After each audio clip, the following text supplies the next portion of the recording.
Boa noite aos irmãos, a graça e a paz de nosso Senhor. Nós estamos aqui em mais uma oportunidade de estudarmos a palavra de Deus, e eu peço que você separe um tempinho aí para a gente estudar um pouco da palavra de Deus, sobre aquilo que nós vemos trabalhando ao longo dessas quintas-feiras. Como os irmãos sabem, nós estamos trabalhando numa série chamada Vocábulos de Deus, e dentro dessa série nós pegamos vários textos, ou melhor dizendo, várias palavras na Bíblia, que nós encontramos na Bíblia, que muitas vezes a gente não sabe o significado, e nós vamos trabalhar o que é que essa palavra significa dentro do contexto bíblico e como é que isso afeta a nossa vida na medida que nós vamos nos relacionando com ela. Então, como de costume, o tema de hoje nós vamos falar sobre a palavra que nós temos na nossa sequência, é o mundo. Primeiro a gente vai falar sobre a criação, e eu vou explicar por que isso. Lembrando que hoje nós estamos na parte 1 do nosso estudo. Dentro desse contexto nós começamos a estudar hoje. Mas, como é de costume, eu gostaria de convidar os irmãos para orarem comigo, me acompanharem na oração, para que o Senhor nos abençoe nesse estudo de hoje. Senhor nosso Deus e querido Pai, nós queremos te agradecer por esse momento que nós estamos estudando a Tua Palavra, pela oportunidade que Tu tem nos dado. Pedimos a Ti que Tu ilumine o nosso coração, para que a gente aprenda de Ti, Senhor. Instrua os nossos caminhos, para que a gente Te conheça e tema mais o Teu nome. Pedimos a Ti que o Senhor nos ajude a reconhecer a Tua Palavra, pelo Teu Espírito Santo, que é inspirada, é a verdade absoluta que Tu nos deu, para que a gente possa meditar nela. E é por isso que essa noite nós estamos aqui estudando a Tua Palavra. Peço pelo Teu Espírito Santo que me dê capacidade nesse momento para ensinar os meus irmãos com fidelidade a Tua Palavra, com clareza. E do mesmo modo, oro a Ti, Senhor, para que Tu abençoe também quem vai me assistir, para que eles possam compreender por meio da operação do Teu Espírito Santo em seus corações. É isso que eu oro nesse momento e Te agradeço em nome de Jesus. Amém. Bom, irmãos, eu gostaria que você abrisse comigo o livro de Gênesis, lá no capítulo 1. Nós não vamos fazer uma exposição, conforme nós sempre fazemos aqui, mas nós vamos trabalhar algumas passagens do livro de Gênesis, para a gente entender o que é que nós vamos abordar aqui. Mas, a princípio, eu gostaria de iniciar o nosso estudo de hoje falando ou explicando um termo que eu não sei se os irmãos já tiveram conhecimento, já ouviram em algum lugar essa palavra. Mas, para o restante do nosso estudo, vai ter muita importância, que é justamente o termo cosmovisão. Cosmovisão é a junção de duas palavras. Cosmos significa mundo, e visão no sentido de ver. Lógico que não é a minha intenção esgotar todo o sentido dessa palavra, não é detalhar o sentido dessa palavra, mas de uma maneira bem simples, podemos dizer que cosmovisão é a maneira, o modo pelo qual nós vemos ou interpretamos o mundo. São os nossos valores, nossas crenças.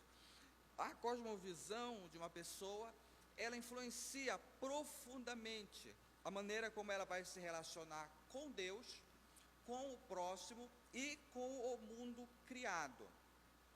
Então, irmãos, a cosmovisão de uma pessoa é o seu fundamento, é a base da sua vida. Tudo que a pessoa faz, tudo que uma pessoa faz, não importa quem seja, sem exceção, ela faz com base em uma cosmovisão, ou seja, ela faz com base naquilo que ela interpreta da realidade, daquilo que ela interpreta do mundo. E essa cosmovisão, ela pode ser tanto uma cosmovisão que parte da ordem de Deus, quanto contrária a ela. Não importa que tipo de pessoa seja, todos têm uma cosmovisão. E, nesse sentido, interessa para a gente sabermos um pouco sobre a nossa cosmovisão, sobre aquilo que é a lente pela qual nós interpretamos a realidade, na qual a gente chama de cosmovisão cristã. Então, a cosmovisão cristã, ela tem como base 4 pontos da história, conforme é narrado nas Escrituras, conforme é mostrado nas Escrituras. E elas são criação, queda, redenção e restauração, ou consumação. A Bíblia nos mostra que o cristão, pelo menos nós deveríamos enxergar assim, mostra que nós enxergamos o mundo, ou interpretamos o mundo por meio dessas 4 bases: criação, queda, redenção e restauração. Pelo menos a gente deveria fazer isso. Então, como a gente viu no começo, que cosmovisão é a maneira como nós interpretamos o mundo, segundo a ordem de Deus, a cosmovisão cristã, a gente precisa entender o que nós queremos dizer quando a gente fala sobre mundo, sobre o termo mundo. Nós podemos usar a palavra mundo em vários sentidos.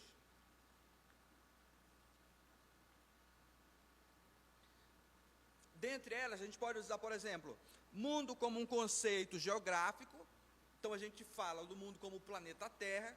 A gente pode também usar o mundo como um conceito racial, que a gente vai falar de todos os homens de todas as nações, e também o mundo como um conceito cultural, na qual a gente fala no sentido de um ponto de vista, quer seja de um indivíduo ou o ponto de vista de uma comunidade ou da vida comunitária. Mas nesses conceitos, lógico, existem vários outros conceitos, mas seja qual for a maneira como a gente pensa sobre essa palavra mundo, pelo menos dentro do conceito secular, é sempre o mundo conforme o homem vê e conhece. Então, de certa forma, nesses conceitos seculares de mundo, o homem sempre está no centro do conceito que é dado sobre o mundo. Mas o conceito bíblico, irmãos, ele também reconhece esses outros conceitos, mas há um conceito também, dentro do ponto de vista bíblico, que difere bastante, amplamente, desses outros conceitos que a gente viu aqui no começo, que é o mundo como conceito teológico. O que seria o mundo como um conceito teológico? Teológico seria que esse termo, que o mundo, o termo mundo foi definido por Deus. Então, o conceito teológico de mundo seria um mundo conforme Deus vê. Amém? Porque conforme Deus vê o mundo, é conforme o mundo realmente é. Amém? Então, no conceito teológico, o mundo é um mundo de Deus. O homem, ele não é o seu referencial. Ao contrário dos conceitos seculares, onde o homem é o centro, aqui o homem, ele não é o centro. Amém? Mas o próprio Deus é o centro do mundo que ele criou. Então, esse mundo, o mundo de Deus, ele inclui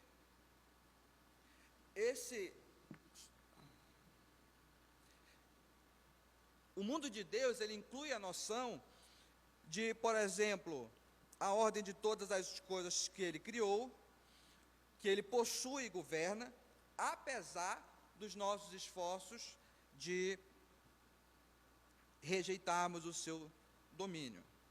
Então, irmãos, tendo esse conceito de mundo aqui, nós podemos trabalhar com base sobre essas 4 bases da nossa cosmovisão, e hoje nós vamos começar com a doutrina da criação.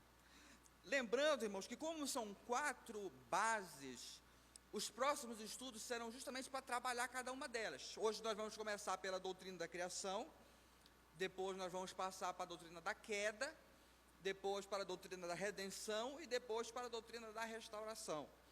E no final, na última aula que a gente for terminar falando da redenção, a gente vai ver como nós devemos olhar todas essas coisas como um todo, ver como elas devem moldar a maneira como nós nos relacionamos com Deus, com o mundo criado e com o nosso próximo. Então aqui eu vou destacar pelo menos aqui 3 pontos e no final, como sempre, fazer as nossas aplicações práticas. Então, basicamente, nós vamos tratar esses 3 pontos. O primeiro ponto que eu pretendo destacar aqui com vocês é sobre o mundo criado por Deus, ou a ordem da criação. Segundo, nós vamos abordar o nosso relacionamento com esse mundo. E por fim, nós vamos trabalhar sobre sobre a finalidade, o objetivo desse nosso relacionamento. Amém? Só ajeitar aqui um pouquinho.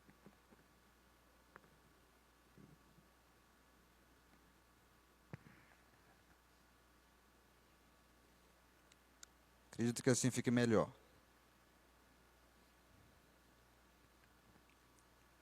Bom, irmãos, então, o primeiro ponto que eu gostaria de destacar com vocês, conforme eu mencionei anteriormente, é sobre a ordem da criação, o mundo criado por Deus. O termo mais usado no Novo Testamento para mundo, lembrando que o Novo Testamento ele foi escrito em grego, e o termo mais usado é a palavra cosmos. Acredito que você já deva ter ouvido essa palavra, cosmos, cujo sentido básico dele seria ordem. E ordem traz a ideia de organização. E esse é o ponto-chave aqui. Esse é o ponto-chave sobre o ensino bíblico da obra de Deus como Criador. Se você observar, conforme a gente vê em Gênesis 1, o que é que acontece? Olha só o que está escrito.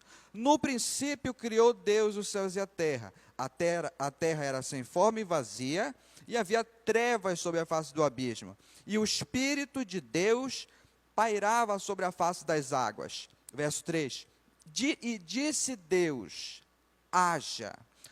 Aí que entra o ponto interessante, que Deus, por meio da sua palavra, ele cria ordem onde antes só havia caos.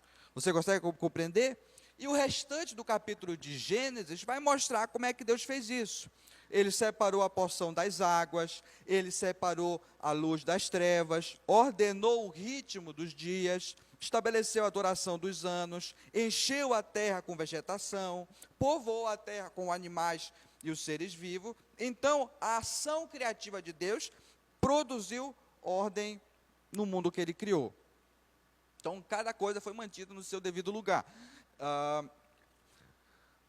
Então, Deus ele impôs limites para as chuvas, para os mares. Ele determinou as áreas que cada grupo habitasse. Paulo vai falar sobre isso no capítulo 17 de Atos, dizendo que de um só fez toda a raça humana, para que habitasse sobre toda a superfície da terra, determinando-lhe os tempos previamente estabelecidos e os territórios de sua habitação. Agora, olha só, que Deus, ao contemplar a sua criação no final dela, ou melhor dizendo, tanto no começo quanto no final dela, ele mesmo dá o parecer da sua criação. O que é que ele fala? Muito bom. Deus mesmo, o parecer de Deus no que diz respeito à criação é muito bom. Então, veja,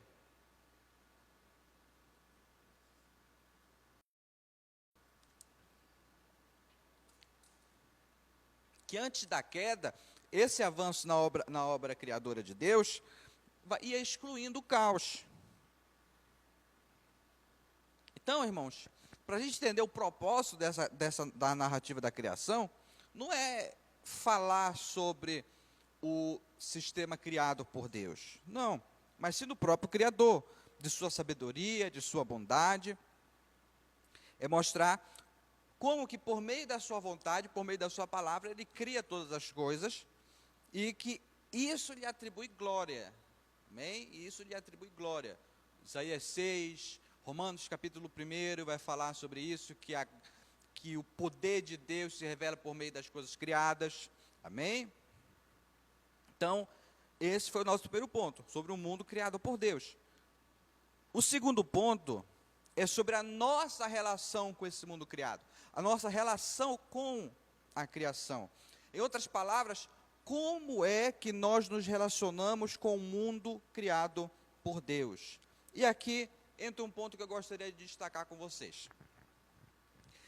Deus criou o mundo, mas Ele criou algumas coisas com o potencial para ser desenvolvido.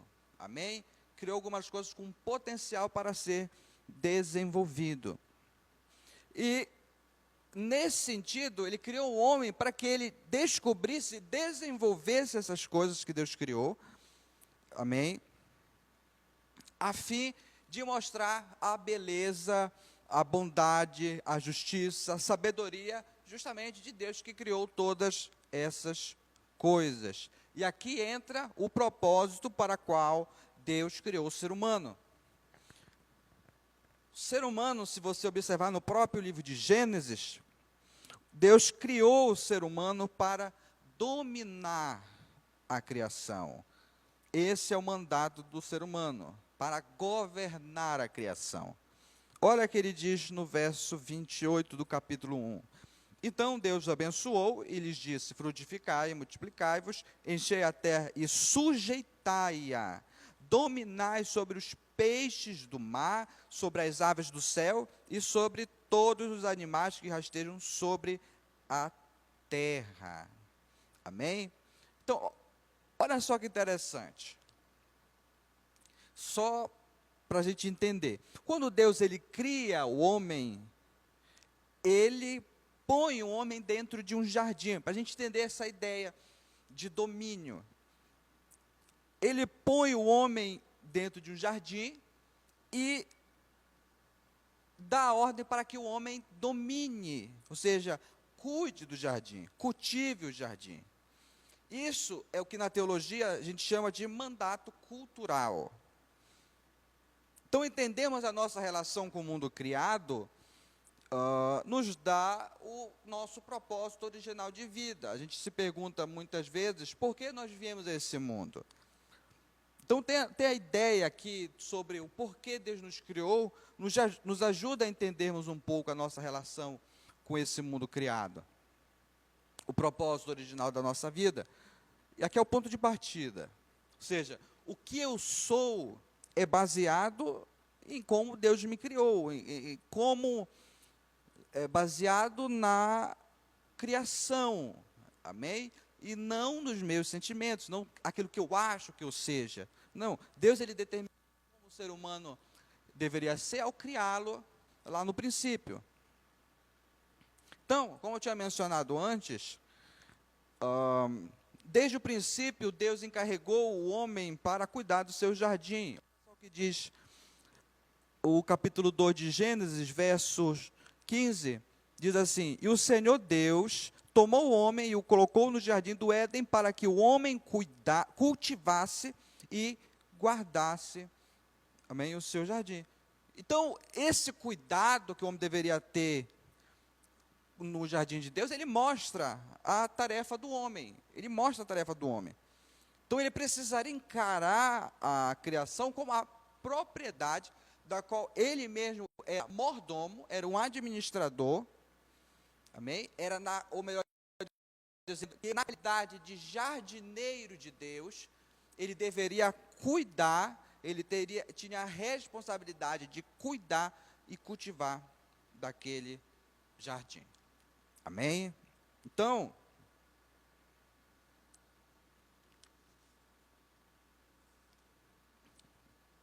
e por que ele deveria cultivar esse jardim? Por que ele deveria cuidar desse jardim?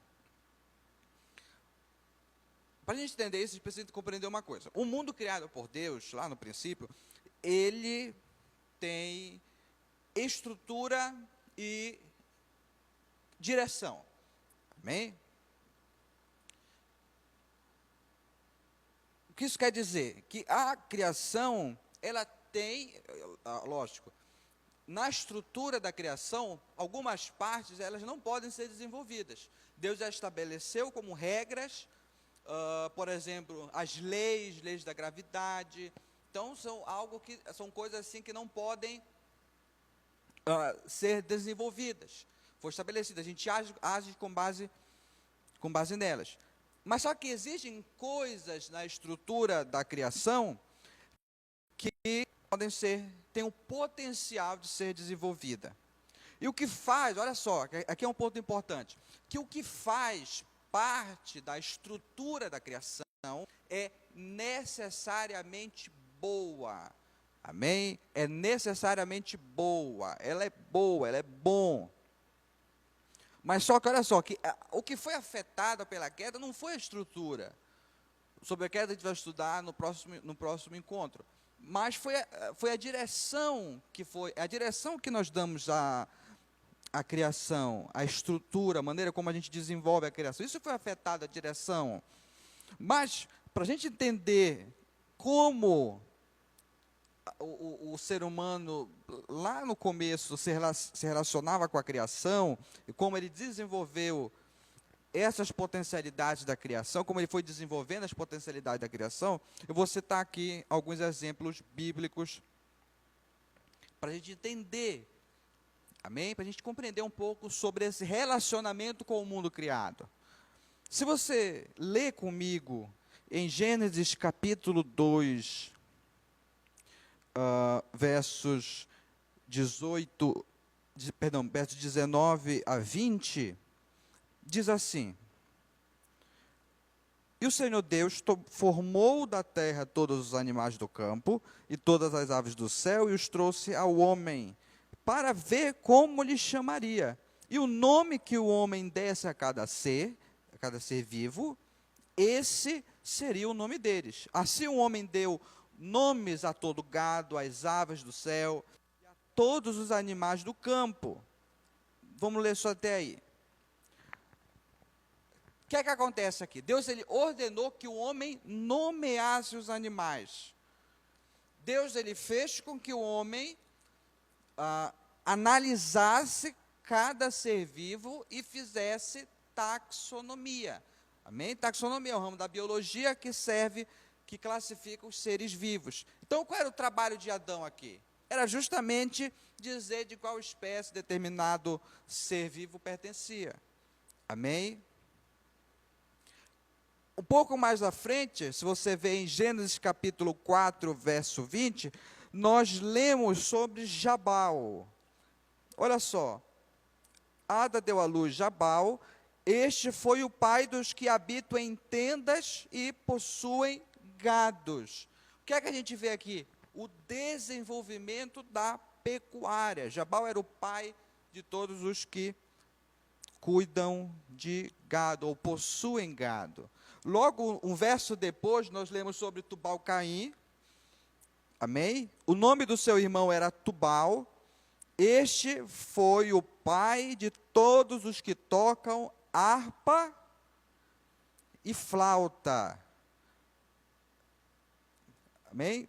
Todos que tocam harpa e flauta. Então, dentro desse contexto, você vê falando sobre o desenvolvimento da arte, mais especificamente sobre a música. Gênesis 2,15, nós lemos que o cultivar, amém, do jardim era parte da tarefa de Deus que ele deu ao homem, que ele criou. Então, olha só que interessante, que o fato do jardim ser belo, a ponto dele ser comparado, ser descrito como um paraíso, não significava que ele tivesse tudo pronto. Mas Deus, ao criar o homem, esperava que o homem desenvolvesse as potencialidades desse jardim. Amém? E com isso, tornasse ainda mais belo. É nisso que está contido a ideia de cultivar e guardar o jardim. Vamos para outro exemplo aqui. Eu convido você para abrir o texto comigo em Êxodo capítulo 31. A gente vai ler sobre a história de Bezalel. Olha só que interessante.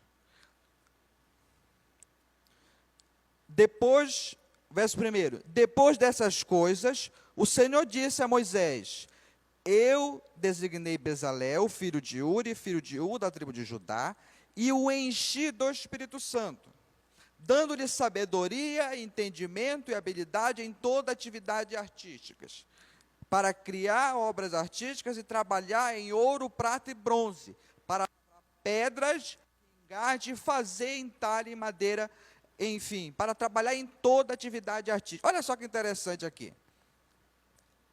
O texto fala que Deus encheu Bezalel do seu espírito, encheu Bezalel com o Espírito Santo. Se não tivesse descrito aqui que Deus, ele encheu, se não tivesse descrito que o propósito para o qual Deus encheu Bezalel do Espírito Santo fosse para que ele trabalhasse em toda atividade artística, se eu falasse que Bezalel era cheio do Espírito Santo, talvez a primeira coisa que nós pensaríamos seria que agora ele vai ser um missionário, agora ele vai ser um pregador. Geralmente seria isso que a gente pensaria, mas não. O que é que ele faz? Veja, que Bezalel, cheio do Espírito Santo, foi fazer artesanato. Ele, cheio do Espírito Santo, foi fazer artesanato. Então, o que eu quero dizer com tudo isso é que essa estrutura da criação, amém, ela foi feita para ser desenvolvida. Então, nesse sentido, todo conhecimento científico, ele é bom. A ciência, ela é boa porque Deus quis que a sua criação fosse conhecida. A agricultura, ela é boa porque Deus quis que a sua criação fosse cultivada. A arte, ela é boa porque Deus quis que a sua criação fosse apreciada. Amém? Então, tudo aquilo que faz parte da criação, ou melhor dizendo, da estrutura da criação, e faz parte da vida do ser humano, é bom, é boa, amém? Porque Deus disse da sua criação, que viu Deus que isso era bom, amém? E um ponto interessante também, que a gente precisa entender que todo conhecimento, não somente conhecimento religioso, provém da iluminação de Deus.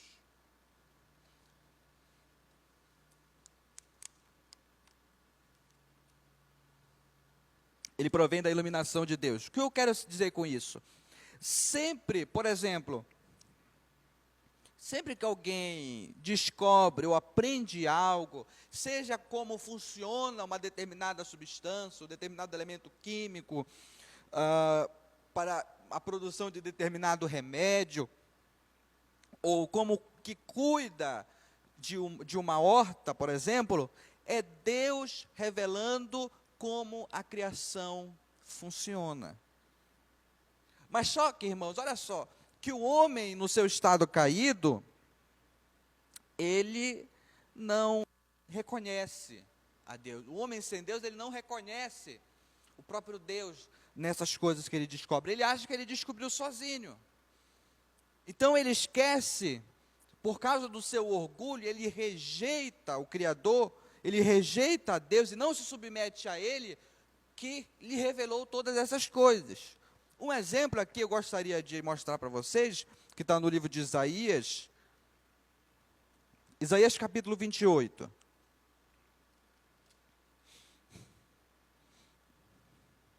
Fala uma parábola da lavoura. Olha só que interessante. Diz assim: inclinai os ouvidos e ouvi a minha voz. Escutai e ouvi o meu discurso. Por acaso o lavrador que semeia lavra sem parar?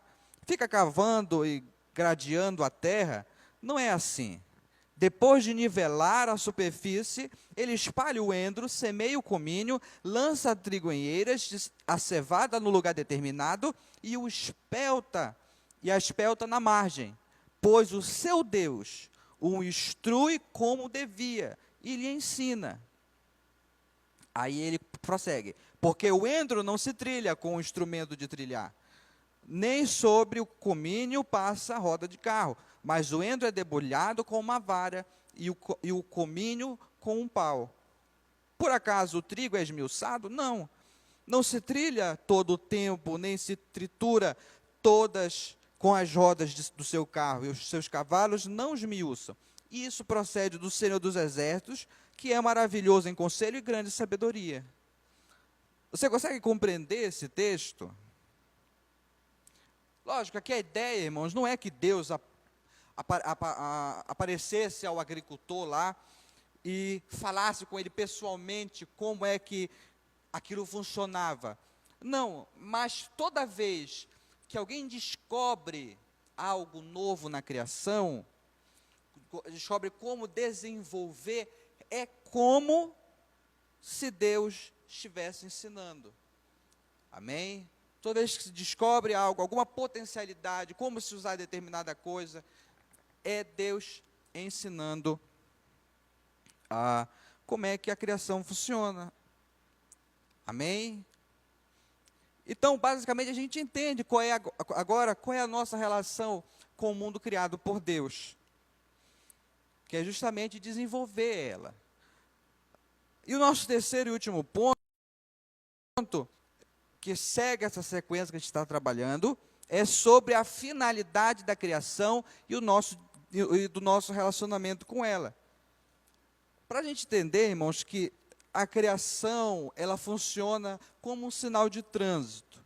Quando vemos uma placa de trânsito na rua, a gente está dirigindo e vê uma placa de trânsito na rua, a gente não para e fica admirando a beleza da placa. Ninguém para perto de uma placa e começa a observar como aquela cor vai destacando as letras. Não. A placa, ela aponta para algo além dela. E é assim mesmo que a criação faz.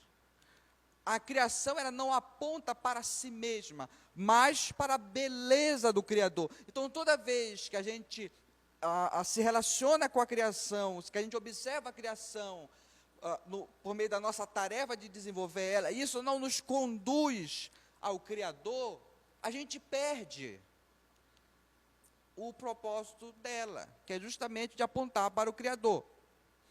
Mas olha só, que não somente a criação revela a glória de Deus, mas também a maneira como nos relacionamos com ela também vai revelar a glória de Deus.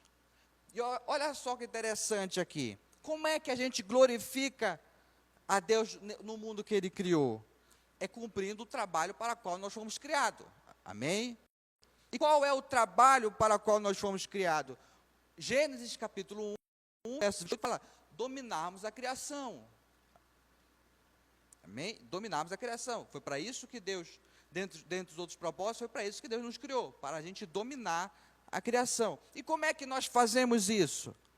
Desenvolvendo ela, fazendo uso dos seus recursos para o cuidado do próximo e para a glória de Deus. E isso aqui está relacionado, anteriormente eu falei sobre o mandato cultural, mas esses três mandatos que a gente recebe de Deus, na teologia a gente chama de mandato espiritual, social e cultural. O que seria o mandato especial? O mandato espiritual. O mandato espiritual é o mandato que trata da nossa relação com Deus. O mandato social é o mandato que trata da nossa relação com o nosso próximo. E o mandato cultural é o que trata da nossa relação com o mundo.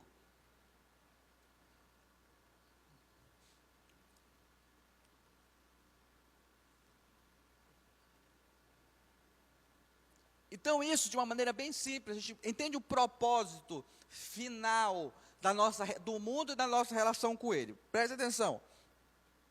A nossa relação com o mundo criado, com a criação, mandato cultural, visa o cuidado com o próximo, mandato social, para a glória de Deus, mandato espiritual. E para isso, o que é que acontece? Nós fazemos uso da criação, da estrutura da criação. Então a gente precisa entender, irmãos, que nós amamos a Deus e ao nosso próximo nesse mundo criado, não é em outro. A gente não ama as pessoas numa bolha, amém? Mas é nesse mundo criado com as coisas que Deus criou para o nosso uso, amém? Então, tudo na criação, que faz parte da estrutura da criação, não estou falando da direção que nós damos a ela, porque isso pode tomar uma direção pecaminosa, mas a estrutura da criação, ela é boa, foi Deus quem disse, amém? Mas aqui, olha só, gente já caminhando já para o final aqui, não o final de fato, mas o final, que a gente precisa ter um ponto em mente. No começo eu falei sobre estrutura e direção da criação, amém? A estrutura faz parte da criação, ela podendo ou não ser desenvolvida, que eu citei alguns exemplos. O desenvolvimento dela está relacionado com o direcionamento. E aqui que entra uma questão. Esse ponto aqui eu vou trabalhar no nosso próximo estudo, que vai ser sobre a queda. Mas o direcionamento, ele tem a nossa participação, certo? O direcionamento, ele tem a nossa participação. Mas o nosso direcionamento, ele foi afetado pela queda. E com isso, o padrão criacional de Deus, ele também foi afetado. Mas, olha só que interessante, que mesmo isso, os mandatos, eles não foram anulados. E nem o princípio de que Deus é glorificado quando nós fazemos uso das coisas que Ele criou, desenvolvendo ela, quando a gente recebe as coisas que ele nos deu como presente, desfrutamos dela, lhe rendemos graças e louvores pelo seu nome. Então, irmãos, tendo essas coisas em mente, o nosso estudo sobre esses 3 pontos, lógico, eu não trabalhei de maneira detalhada, mas para hoje nós falamos até aqui. Eu gostaria de destacar algumas lições para você. Em primeiro lugar, irmãos, é que aquela nossa visão dicotomizada, ela não tem um fundamento bíblico, ela não tem uma base bíblica. O que eu quero dizer com isso? Que aquela divisão que a gente costuma fazer entre secular e sagrado, entre santo e profano, no que diz respeito às coisas boas da criação, a estrutura, elas não têm um fundamento. O que eu quero falar, a gente precisa entender sobre o que é o conceito. Quando a gente fala sobre secular, a gente fala sobre o nosso trabalho secular, por exemplo, a gente precisa entender o que é secular. A ideia de secular, irmãos, ela exclui totalmente Deus. Então, quando a gente fala a gente está falando que Deus não tem nada a ver com isso. E a gente viu pelo próprio estudo de hoje que essa não é a realidade. Deus está intimamente relacionado com o nosso trabalho. Amém? E preste atenção aqui, que eu acho que você deve ter percebido que em momento nenhum eu falei sobre a nossa vida privada. Em momento nenhum eu falei sobre igreja, eu falei sobre família, não que essas coisas sejam ruins, pelo contrário, elas são boas, elas são bênçãos de Deus, são dádivas de Deus. Mas uma coisa que a gente deve lembrar é que a gente não passa 24 horas numa igreja. A gente precisa lembrar que a gente não passa 24 horas com a nossa família. Nos envolvemos na vida pública também. Eu acredito que grande parte das pessoas que estejam me assistindo nesse momento também se envolve na vida pública. Não importa qual seja a sua função, você se envolve na vida pública. Então, o que a doutrina da criação nos ensina é que temos um mandato de Deus, que é um mandato cultural, para nos envolvermos com esse mundo criado. Amém? Para desenvolvermos esse mundo por meio das nossas atividades, falando no contexto de atividade profissional, e com isso expressarmos a imagem de Deus. Deus nos criou segundo a sua imagem, conforme a sua semelhança. Como é que a gente pode fazer isso? Como é que eu posso expressar a imagem de Deus no trabalho. Já que hoje o nosso foco foi bastante sobre o mandato cultural, sobre a ordem de desenvolver a criação. Como é que eu posso expressar a imagem de Deus? Vamos imaginar, por exemplo, que você seja um cientista. Amém? E um ponto que eu esqueci de mencionar, que geralmente quando a gente fala que a gente tem que expressar a imagem de Deus no mundo criado, geralmente a gente pensa que a gente precisa ser mais honesto, mais pontual, evangelizar os nossos colegas de trabalho, reunir para fazer oração. Não que isso sejam coisas ruins, não estou falando isso, mas não é isso que eu tenho em mente. Lembra que nós estamos tratando sobre o desenvolvimento da criação. Amém? Então, como é que eu posso expressar a imagem de Deus no mundo criado? Olha só, eu vou citar um exemplo aqui para vocês, que eu espero que possa iluminar o que eu quero dizer sobre desenvolver a criação, fazendo uso dela para a gente expressar a imagem de Deus. Como eu falei, pense que você seja um cientista. Como cientista, você vai fazer o uso da criação para o seu trabalho. Então você vai, por meio de pesquisas, descobre que determinada substância é determinada doença. Com isso você vai trabalhar nela e vai poder com isso ajudar muitas pessoas, curar muitas pessoas. E o que isso tem a ver com a ideia que nós estamos tratando? Veja, você está desenvolvendo a criação. Mas o que isso tem a ver com expressar a imagem de Deus? Tudo, irmãos. Veja, você está expressando o quê? A bondade de Deus, que cuida das suas criaturas. Você consegue perceber que o trabalho, ele não é pecaminoso em si. Amém? Porque o trabalho, ele faz parte da estrutura, mas a direção que a gente dá para ele é que pode ser pecaminosa, mas não ele em si. O trabalho, ele faz parte do propósito original de Deus. Amém? Deus nos criou como seres que trabalham. Então, o ser humano, ele também encontra propósito, significado no trabalho.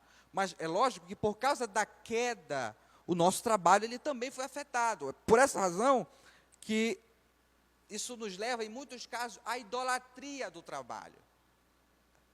Amém? No nosso próximo encontro, a gente vai, na queda, a gente vai entender como a queda afeta a criação. Amém? Mas o princípio, o mandato cultural, ele não foi anulado. Então tome, irmãos, tome o seu trabalho como uma vocação de Deus. E a sua reunião no domingo, na qual você se reúne para cultuar a Deus, que isso faz parte também da nossa vida como cristão, como um preparativo para o restante da semana. Onde você vai servir a Deus por meio daquilo que você faz, por meio do seu trabalho, no mundo criado por Ele. Você vai desenvolver a criação. Você vai fazer aquilo que você faz. Amém? Então, tenha isso em mente. Essa foi a nossa primeira lição. Segunda lição é que toda atividade na vida, ela tem uma relação de amor ou desprezo para com Deus. Olha só, vamos repetir de novo. Se tudo foi criado para que a glória de Deus seja vista, então tudo na criação tem uma relação de desprezo e amor para com o Criador. O que isso quer dizer? Se a gente faz ciência, engenharia, biologia, direito, administração, seja qual for a atividade que você venha a exercer, e isso não conduzir ao Criador, a Deus, então nós estamos numa relação de desprezo para com Ele. Mas o contrário também é verdadeiro. Se a minha atitude é, por meio daquilo que eu faço como profissional, obedecendo o mandato cultural, é me conduzir ao Criador, então a minha relação com Deus, ela é de amor. Amém?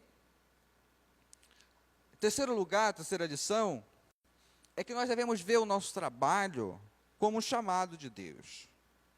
E esse foi um dos pontos que a reforma buscou resgatar. A noção de trabalho como vocação.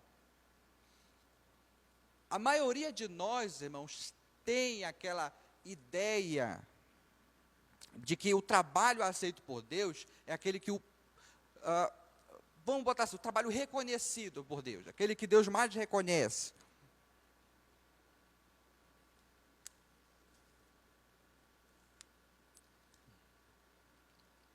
É aquele que é o pastor quem faz, por exemplo, o trabalho da pregação, ou aquele que a gente faz dentro de um contexto de igreja, templo, por assim falar. Ou que para mim servir a Deus, eu preciso largar o meu emprego, eu preciso largar aquilo que eu estou fazendo.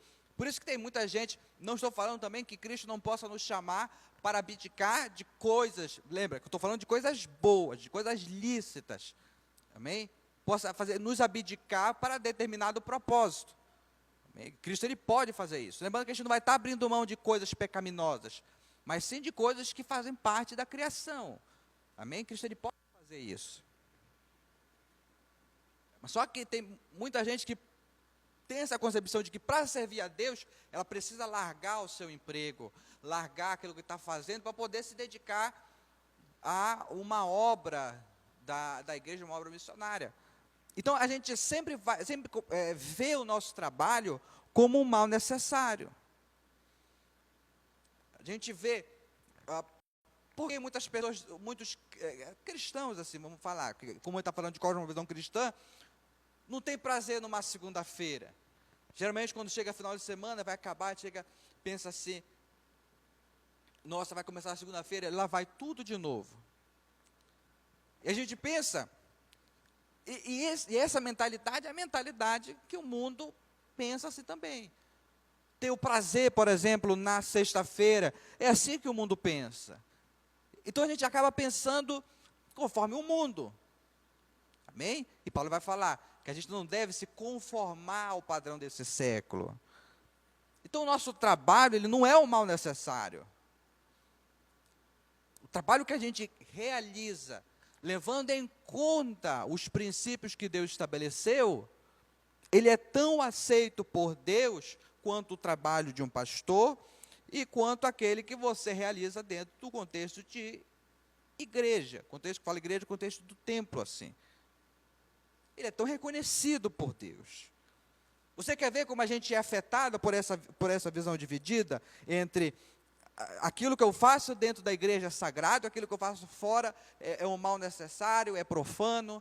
Então, eu faço porque eu tenho que me sustentar, eu tenho que pagar contas. Mas isso é uma visão muito reduzida do que seja realmente o propósito original do trabalho. Amém? Não foi para isso que Deus criou o trabalho. Então, quer ver como nós somos bastante afetados pela essa visão dividida? Durante os 6 dias, vamos pegar de segunda a sábado, durante os 6 dias que nós trabalhamos, nem se passa na nossa cabeça que a gente está servindo a Deus. Nem se passa que aquilo que a gente está fazendo, a nossa função, amém? A nossa função que está fazendo o nosso trabalho, a gente nem passa que aquilo a gente esteja servindo a Deus. Mas, por outro lado, quando eu chego no contexto eclesiástico, no contexto da igreja, quando eu falo no contexto da igreja no domingo, por exemplo, aí sim, eu reconheço que eu estou servindo a Deus. Não que isso não seja verdade. Longe de mim falar que nós não servimos a Deus na igreja. Nós servimos a Deus na igreja também. Serve. O culto, a palavra culto significa serviço. Ou seja, no domingo, quando a gente se reúne com o povo de Deus, nós estamos servindo a Deus. Amém? Mas olha só que interessante. É um dia somente. E o restante? Você não serve também?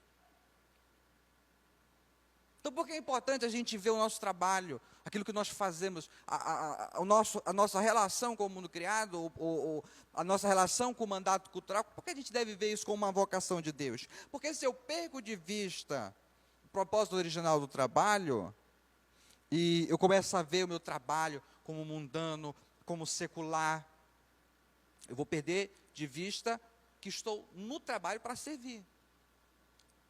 Lembra sobre os 3 mandatos? Cultural, social e espiritual?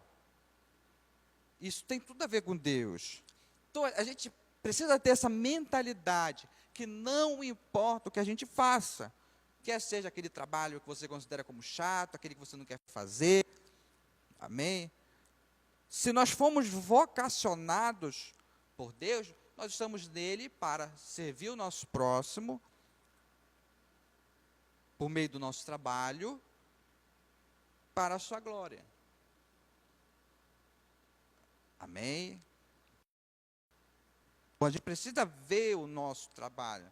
Porque sempre a gente fala de chamado, como chamado para ser pastor, para ser diácono, para ser bispo, para ser presbítero, seja o que for.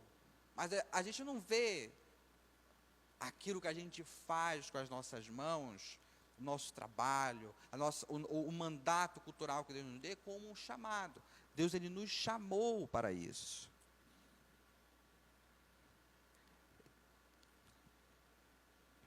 Amém? Agora, 4º e último lugar, que aqui vem um pouco sobre a noção de evangelismo.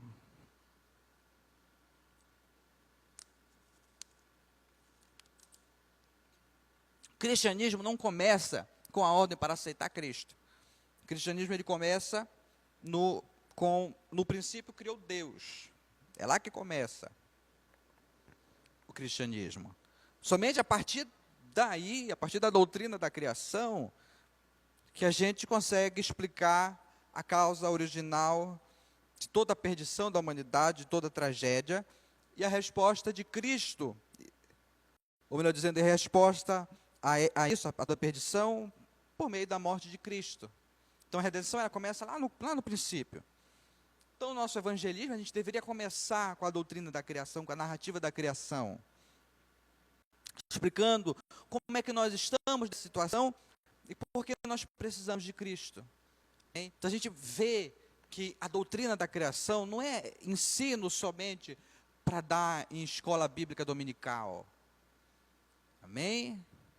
Ela é tão ativa na nossa vida que a gente não consegue perceber. A gente pensa que falar sobre os 7 dias da criação é coisa lá para a criancinha, lá na salinha infantil, na escola bíblica, mas não, ela afeta profundamente a maneira como nós nos relacionamos com a criação de Deus para a sua glória. Então, irmãos, a gente trabalhou hoje sobre essa primeira base da nossa cosmovisão, que é a criação. Não tratei de maneira exaustiva sobre ela, mas a minha oração a Deus é que eu tenha ensinado vocês com clareza. Mas, assim, se você ficou com alguma dúvida sobre o que nós estudamos hoje, você pode perguntar tanto pelo WhatsApp da igreja ou como pelo message do Facebook da página da igreja. Então, se eu puder responder, puder ajudar, eu vou ficar muito feliz. Vamos orar. Senhor nosso Deus, queremos te render graças novamente por essa oportunidade que tu nos deste de estudarmos a tua palavra. Pedimos a ti que o Senhor nos dê graça para obedecermos o mandato cultural que tu nos deste, de nos relacionarmos com o teu mundo, para desenvolvermos para o bem do nosso próximo, visando unicamente a tua glória. Que aquelas pessoas que nos acompanharam deixem de ver a ideia do trabalho como um mal necessário, mas sim que eles comecem a ver o trabalho como parte do teu propósito original, Senhor. Que a gente possa te servir, não somente nos domingos, na qual nós vemos escutar o teu nome, mas também na segunda-feira, na terça, na quarta e todos os dias da semana, Senhor. Que a gente entenda que a gente está aqui em todo o momento para te servir. É isso que eu oro, Senhor, e desde já te agradeço em nome de Jesus. Amém. Então, boa noite aos irmãos.